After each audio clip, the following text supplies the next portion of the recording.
শারদোৎসবের প্রাক্কালে দুস্থ অসহায় মানুষদের জন্য অভিনব উদ্যোগ গ্রহণ করল নবদ্বীপের রামকৃষ্ণ মিশন।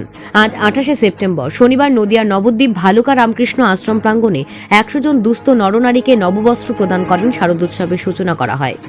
উপস্থিত ছিলেন রামকৃষ্ণ মিশনের সম্পাদক স্বামী অমরেশ্বরানন্দ মহারাজ, সহসভাপতি শ্রী সব্যসাচী মণ্ডল, অন্যান্য বিশিষ্ট ব্যক্তিত্বরা। মিশনের পক্ষ থেকে জানানো হয়েছে, এবছর নবদ্বীপ ও পার্শ্ববর্তী 15টি এলাকার মোট 1700 জনের মধ্যে শাড়ি, লুঙ্গি, ধুতি এবং শিশুদের জন্য পোশাক বিতরণ করা হবে। বিশেষভাবে পূর্ব বর্ধমান জেলার পূর্বস্থলী ব্লক থেকে দুস্থদের হাতে নতুন বস্ত্র তুলে দেওয়ার ব্যবস্থা করা হয়েছে। শারদ উৎসবের আনন্দ ভাগ করে নেওয়ার এই মহতী উদ্যোগে স্থানীয় মানুষজনদের মধ্যে উৎসাহ লক্ষ্য করা গেছে। নবদ্বীপ থেকে সুদীপ বিশ্বাসের রিপোর্ট, নিউজ প্রাইম টাইমস। নমস্কার, রামকৃষ্ণ মিশন নবদ্বীপ শাখার তরফ থেকে আজ 28শে সেপ্টেম্বর শনিবার সকালে আমরা এসে পৌঁছেছি ভালুকা রামকৃষ্ণ আশ্রমে। দুর্গাপূজার প্রাক মুহূর্তে নবদ্বীপ রামকৃষ্ণ মিশন শাখার তরফ থেকে দুর্গাপূজা উপলক্ষে নতুন বস্ত্র বিতরণের কর্মসূচি প্রতি বছরের ন্যায় এবছরও আমরা নিয়েছি। কিছু মানুষের হাতে নতুন বস্ত্র তুলে দেওয়ার সংকল্প নিয়ে আমরা এই কাজ শুরু করছি। মা দুর্গার কৃপায় প্রতি বছরের মতন এই বছরও আমরা আশ্রম প্রাঙ্গণ এবং বর্ধমান, নদিয়া সংকল্প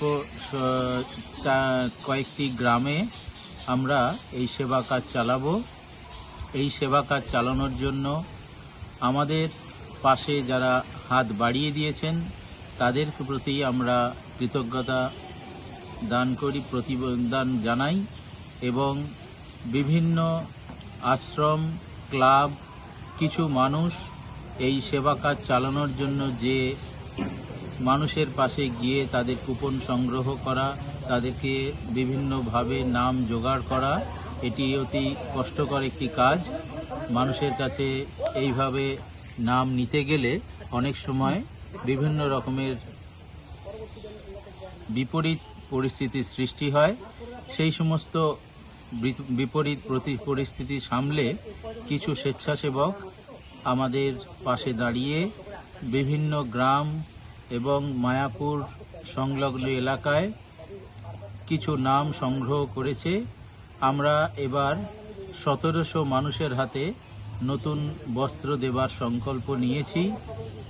একদিকে মায়ের পূজা যেরকম মন্দিরে হবে, আর একদিকে এই নরনারায়ণের মধ্যে পূজা করে আমরা আমাদের এই সংকল্প ব্রত সাধন করব। মায়ের কাছে প্রার্থনা করি প্রতি বছরের মতো এবছরও যেন আমরা এই কাজ সুষ্ঠুভাবে সম্পন্ন করতে পারি। আবারও আমি তাদেরকে কৃতজ্ঞতা জানাই যারা আমাদের এই কাজ করার জন্য সহায়তা করেছেন বিভিন্নভাবে। দেশ বিদেশ থেকে মানুষ আমাদের এই কাজের জন্য কিছু অর্থ দান করেছেন। সেই দানের অর্থ নিয়ে আমরা এই সেবা কাজ চালাচ্ছি। আমরা আশা করব যে কিছু মানুষের মুখে হাসি ফোটানোর জন্য যে সংকল্প আমরা নিয়েছি, ঠাকুর মা স্বামীজির কৃপায়, মহাপ্রভুর কৃপায় এই কাজে আমরা ভালোভাবে এগিয়ে যেতে পারব। নমস্কার।